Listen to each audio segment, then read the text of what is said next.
Good morning student. Today I am going to explain you conduction of nerve impulse in myelinated axon.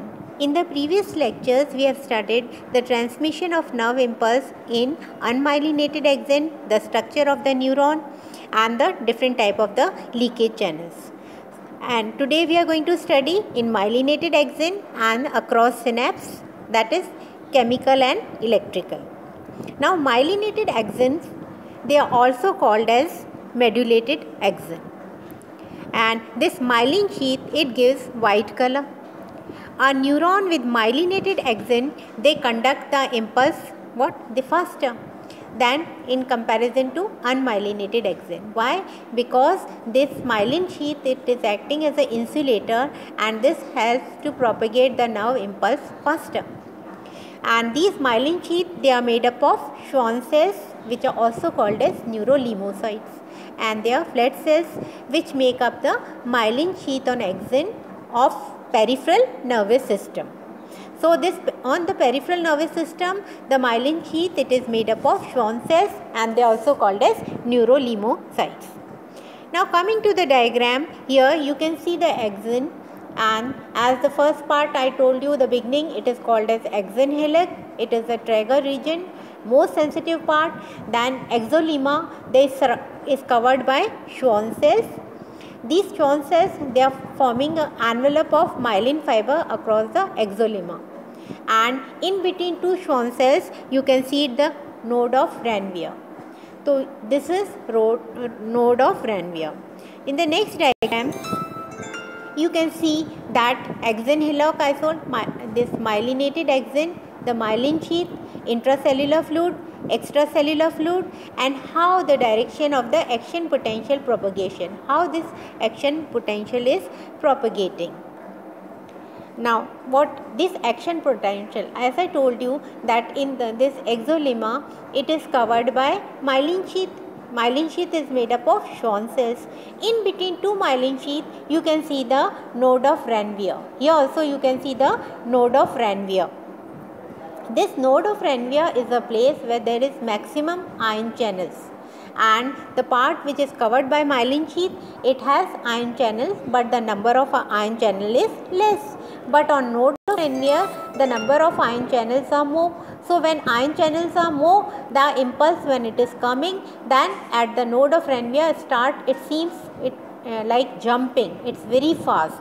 This node of Ranvier, it is acting as a stimulus to the other internodes part, means other internodes part, so the impulse is propagating.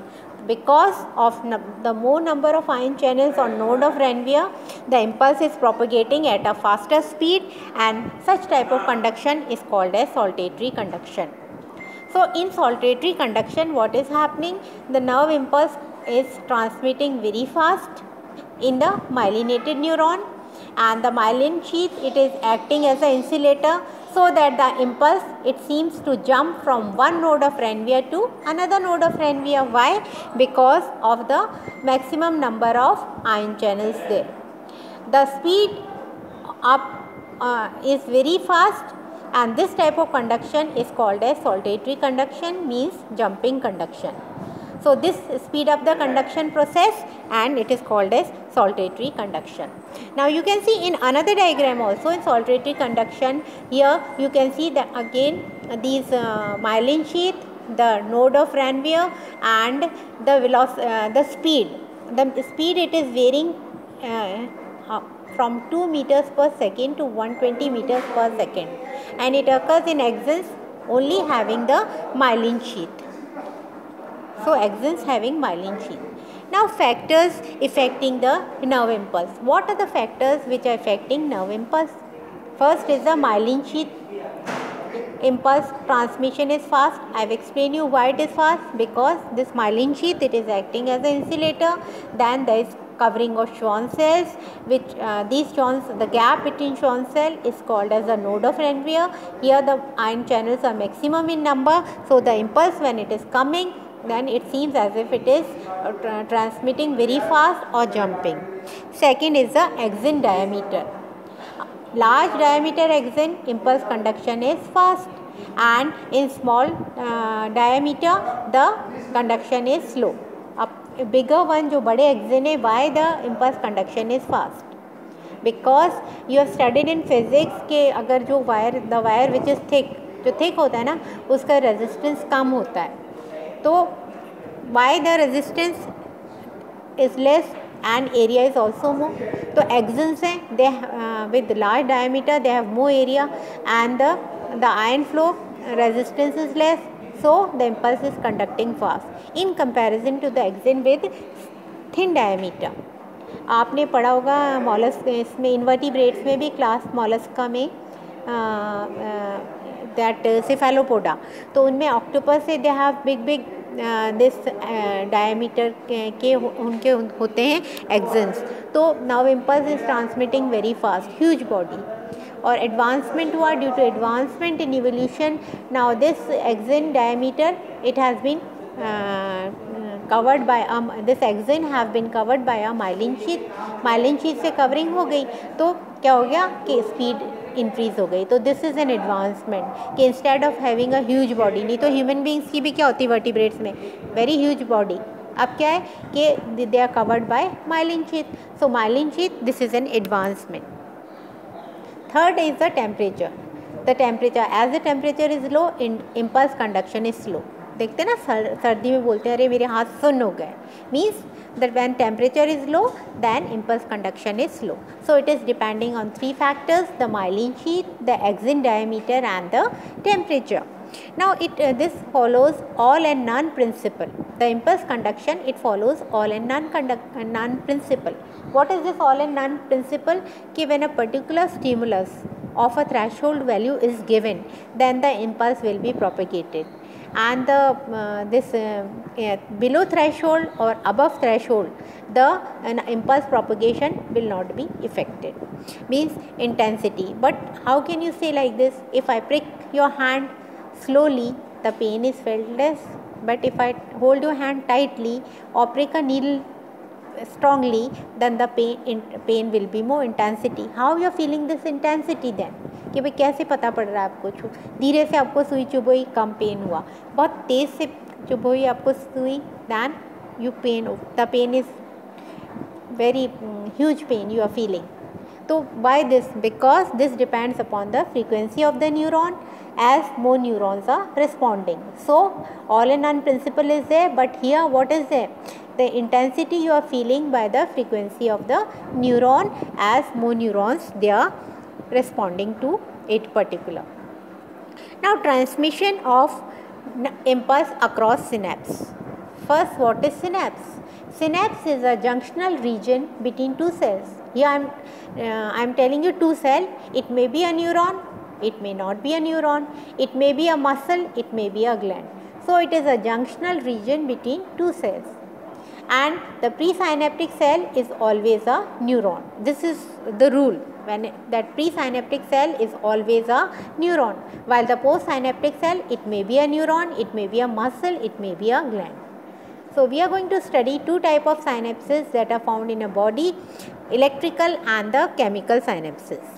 Now first let me tell you that electrical synapses, they allow the direct passage of ions and signaling molecules from cell to cell. Electrical synapses, they are in close contact. There is a physical contact is very close, there is no gap. But in chemical synapses, they do not pass the signal directly from the presynaptic cell to the postsynaptic cell, because they are separated by a synaptic cleft. There is a synaptic cleft between it. In chemical synapses, an action potential in the presynaptic neuron leads to the release of chemical called neurotransmitter. So in chemical synapses, there is a release of chemical which is called as neurotransmitter, and the presynaptic cell is always a neuron. The chemical synapses slows, and it's slow, and there is no direct physical contact but a gap called as synaptic cleft. So synapses, they are two type I have explained you, and today I am going to explain you the chemical synapses. I have shown you the difference also, that in chemical synapses, repeating again, they are slow. The presynaptic cell is always a neuron, and in this the chemical synapses, they are releasing a chemical, it is called as a neurotransmitter. and there is no direct physical contact but a gap between, and that is called as the synaptic cleft. These synapses are also helpful in homeostasis, means they are making the balance in your body, internal balance in your body.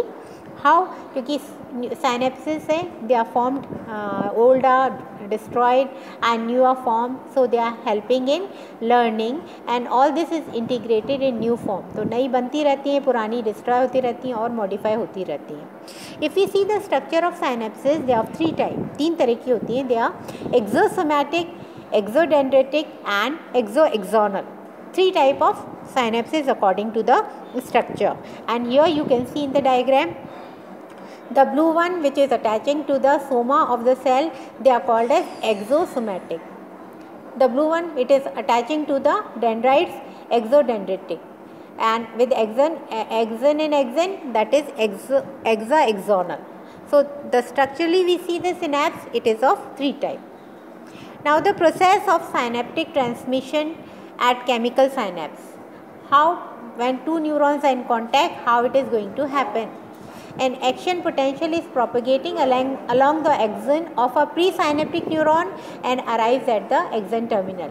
I have told you always a presynaptic cell is a neuron, and this potential is coming and it is arriving to the axon terminal. So when it is coming to the axon terminal, it is depolarizing the axolemma, that is the plasma membrane of axon. How? Because it is allowing the calcium gated channels to open and diffuse into the axon terminal. Now what these calcium channels do? What are these calcium channels doing? They are stimulating the synaptic vesicle so that merge with the presynaptic membrane, and the neurotransmitter is released from the synaptic vesicles into the synaptic cleft by the process of exocytosis. So first let me tell you the diagram here. In the diagram you can see the structure of this axon bulb. Then in middle you see the round bodies, they are called as synaptic vesicles. On the outer side you see voltage gated calcium channels, and at the bottom you can see the synaptic cleft, the space between it, and how these synaptic vesicles, they are merging with the presynaptic membrane and releasing the chemicals, and this postsynaptic membrane, it is receiving it. Okay. So how the mechanism is coming here? As action potential is coming, you see in this new diagram, action potential is coming, it is traveling the terminal part of the axon, and now this, what is it is doing? It is stimulating this synaptic vesicles.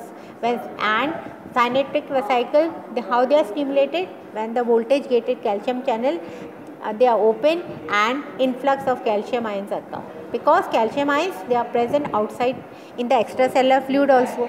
So when these voltage channel open, the calcium ions, they enter inside and they stimulate the seminal vesicles. So when these synaptic vesicles, they are stimulated, they are coming at the base of the presynaptic membrane and fusing with it. When they fuse with it, then they whatever amount of neurotransmitters they have inside, that is coming out through exocytosis into the postsynaptic membrane. And this postsynaptic membrane, it is having the receptors. A neurotransmitter can be acetylcholine. So this postsynaptic membrane, it is having the receptors for acetylcholine. So acetylcholine will come and join with this receptor. But when they come and join with the receptors, what happens? Here also the voltage gated channel, they open. They are ion channels of sodium or potassium. So these ion channels, they are sodium and potassium. What happens? If influx of sodium is there, then the cell will become depolarized, and efflux of potassium, then cell become hypopolarized. So let me read this. Okay, when the neurotransmitter, they diffuse across the synaptic cleft and bind with the receptors on the postsynaptic membrane. This postsynaptic membrane, it receives chemical signal and it produces postsynaptic potential. The response can be of two types. When they have received, the receptors have received the neurotransmitter, the response can be two types because there are two voltage gated channels. for sodium and potassium, what happens if a neurotransmitter bind to a receptor that is associated with a specific ionic channel which allows for diffusion of ion through the channel. If suppose sodium channels they are open, then what happens? Sodium will rapidly diffuse into the postsynaptic cell and depolarize the membrane towards the threshold for an action potential. And if potassium channels they are open, then potassium diffuse out of the cell, depressing the membrane polarity and below its resting potential, and this condition is called as hypopolarization. Then there are chloride channels also. If they are open, what happens? The chloride ions they will move into the cell. Outside the cell, chloride ions also present. When these open, then chloride ions will move inside the cell and making the cell hyperpolarized. So if potassium and chloride ions they are moving inside, they are causing hyperpolarization. If sodium they are moving out, and if potassium is moving out and chloride is moving in, then this leads to hypopolarization. And if sodium it is if it is moving, then it is causing, if it is diffusing into the cell, depolarization. So in this way, the now removal of neurotransmitters, and what is the fate of the neurotransmitter. As we have studied that due to this activation of calcium voltage channels when they are entering this synaptic vesicles, for synaptic vesicles, these calcium ions they are acting as a stimulus. So synaptic vesicles are coming and fusing with the presynaptic membrane and releasing the neurotransmitters. These neurotransmitters they are accepted by the receptors present on the post synaptic membrane. Now if continuously this neurotransmitter is coming, then what happens? It will hinder the balance of the cell.